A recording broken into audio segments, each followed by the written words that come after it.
টি-20 বিশ্বকাপের জন্য আগামীকাল বাংলাদেশের দল ঘোষণা করবে বিসিবি। জিম্বাবুয়ের বিপক্ষে 5 ম্যাচ সিরিজের দলে থাকা ক্রিকেটারদের মধ্য থেকেই সেরা 15 জনকে বেছে নেবেন নির্বাচকরা, যেখানে যুক্তরাষ্ট্র এবং উইন্ডিজের কন্ডিশন মাথায় রেখে ভারসাম্য রাখা হবে পেস ও স্পিন বিভাগে। রাজিবুল ইসলামের রিপোর্টে বিস্তারিত।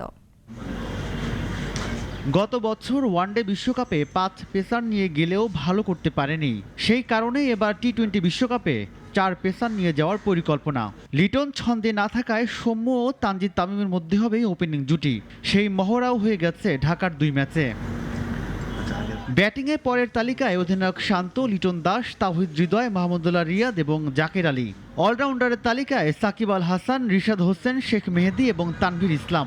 পেসারের দায়িত্ব সামলাবেন তাসকিন আহমেদ, শরীফুল ইসলাম এবং মুস্তাফিজুর রহমান। বিশ্বকাপের দল দেওয়ার আগের দিন হারতে হলো জিম্বাবুয়ের বিপক্ষে।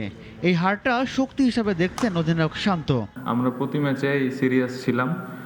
শুরু থেকে আজ পর্যন্ত যে কয়টা ম্যাচ খেললাম প্রত্যেকটা ম্যাচে সিরিয়াস ছিলাম, একটা ম্যাচও হারতে চাইনি এবং হারাটা দরকার ছিল না। ম্যাচ জিতলে ভালো লাগে, সো আজকে জিততে পারিনি। আমার মনে হয় ক্রেডিট জিম্বাবুয়েকে দিতে হবে, তারা ভালো ক্রিকেট খেলছে। দেশ ছাড়ার আগে প্রস্তুতি পর্ব শেষ হলো টাইগারদের, যদিও আসল প্রস্তুতিটা হবে যুক্তরাষ্ট্রের মাটিতে। আমি যতটুকু জানি যে 160 to 175 180 200 রান যদি কোনো টিম করে এটা খুব ভালো একটা স্কোর এবং এটা সচরাচর রেগুলার কিন্তু দেখা যায় না। তো আমার মনে হয় যে ওয়ার্ল্ড কাপে এরকমই রান হবে, এটা আমি এক্সপেক্ট করি 160 থেকে 180-র ভিতরেই থাকবে ভালো উইকেটে। এবং এর ভিতরেই বোলারদের ডিফেন্ড করতে হবে বা এর রানগুলো চেস করতে হবে। বাংলাদেশের বিশ্বকাপ শুরু 8 জুন। ডালাসে শ্রীলঙ্কার বিপক্ষে প্রথম ম্যাচ খেলবে শান্তরা। পরের ম্যাচ 10 জুন নিউ ইয়র্কে দক্ষিণ আফ্রিকার বিপক্ষে। 13 এবং 14 জুন গ্রুপের বাকি দুটি ম্যাচ হবে ওয়েস্ট ইন্ডিজের কিংসটাউনে নেদারল্যান্ডস ও নেপালের বিপক্ষে।